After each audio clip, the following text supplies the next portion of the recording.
কাৰ্বি লোকগীত নৃত্যৰে উজলি উঠিব বিশ্বনাথৰ মহজুলি পথাৰ। কাৰ্বি যুৱ মহোৎসৱ উদযাপনৰ বাবে ব্যাপক আয়োজন। অসমৰ অন্যতম ভূমিপুত্ৰ কাৰ্বি লোকসকলৰ লোককৃষ্টি তথা বিশাল সাংস্কৃতিক আয়োজনেৰে জীপাল হৈ পৰিব বিশ্বনাথৰ মহজুলি পথাৰ জিৰচং ক্লাবৰ খেলপথাৰ। অহা 16 আৰু 17 ডিচেম্বৰ তাৰিখে জিলাভিত্তিত কাৰ্বি যুৱ মহোৎসৱ উদযাপনৰ বাবে চলিছে এতিয়া ব্যাপক প্ৰস্তুতি। কাৰ্বি জনগোষ্ঠীৰ লোককলাকৃষ্টি সংস্কৃতিৰ উপাদানসমূহ সুশৃংখল চৰ্চা, বিজ্ঞানসন্মত সংৰক্ষণ তথা প্ৰচাৰ আৰু প্ৰসাৰৰ উদ্দেশ্যে আয়োজন কৰিছে কাৰ্বি যুৱ মহোৎসৱ। কাৰ্বি সমাজৰ মেদপৰা সাংস্কৃতিক সম্ভাৰেৰে ভৰপূৰ পৰম্পৰাগত ৰীতি নীতি লোকাচাৰ তথা আৰ্থসামাজিক দিশ, সৰ্বোচ্চ প্ৰশাসনিক ব্যৱস্থা তথা লুপ্তপ্ৰায় জাতীয় স্বকীয়তাক উদ্ধাৰৰ লগতে বিশ্বৰ দৰবাৰত প্ৰতিষ্ঠাৰ মানসেৰে সাংস্কৃতিক তথা সামাজিক বিভিন্ন দিশসমূহ প্ৰতিফলিত কৰিব পৰাকৈ উপস্থাপনৰ প্ৰয়াস চলাইছে আয়োজক সমিতিয়ে। ইতিমধ্যে চাংঘৰ আটকধুনীয়াকৈ সজা সাঁকো, মূল তোৰণ, মঞ্চ নিৰ্মাণৰ লগতে পৰম্পৰাগত জাতীয় আৰ্থসামাজিক সাংস্কৃতিক উপাদানসমূহেৰে সজ্জিত কৰি তুলিছে কাৰ্বি যুৱ মহোৎসৱৰ সমন্বয়ৰ থলী। প্ৰথমবাৰৰ বাবে বিশ্বনাথ জিলা কাৰ্বি সাংস্কৃতিক সমাজে আয়োজন কৰা মহোৎসৱ ভাগত পৌৰাণিক পৰম্পৰাগত গীত, নৃত্য, নিচুকনি গীত, লক্ষ্মী আদৰা গীতৰ লগতে লুপ্তপ্ৰায় দুঃসাহসিক ক্ৰীড়া প্ৰতিযোগিতাও হ'ব।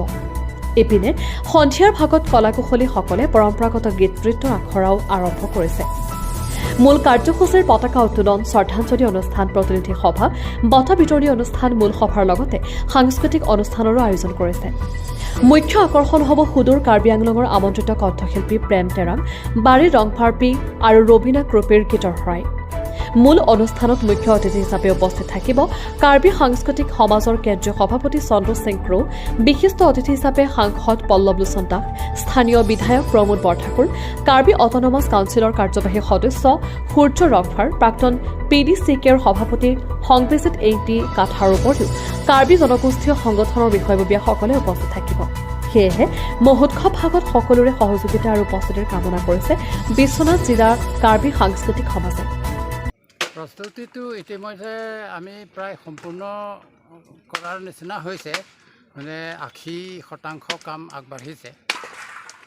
কাৰ্যসূচী কি থাকিব? কাৰ্যসূচী থাকিব তাত আমাৰ কেন্দ্ৰীয়ভাৱে আমাৰ কাৰ্বি আংলঙত যিবিলাক প্ৰতিযোগিতা পাতে, এই সকলো শিতানেই ইয়াত থাকিব। কিন্তু প্ৰধানকৈ আমি আমাৰ জনগোষ্ঠীটোৰ যিটো পৰম্পৰাগত তাৰ ওপৰত আমি প্ৰাধান্য দিছোঁ। নিমন্ত্ৰণ কাক কৰা হৈছে?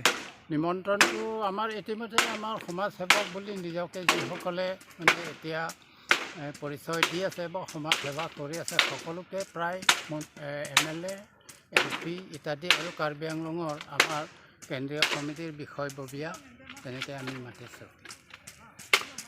কি ক'ব অসমবাসীলৈ? কি ক'ব অসমবাসীলৈ? আমি ক'ম যে আমিও অসমৰে এটা জনগোষ্ঠী হয়, আমি সাংস্কৃতিকভাৱে সমৃদ্ধ এটা জনগোষ্ঠী, কিন্তু আমাৰ বাকী অন্যান্য জনগোষ্ঠীয়ে বৰ বিশেষকৈ আমাৰ ওপৰত প্ৰাধান্য দিয়া নাছিলে।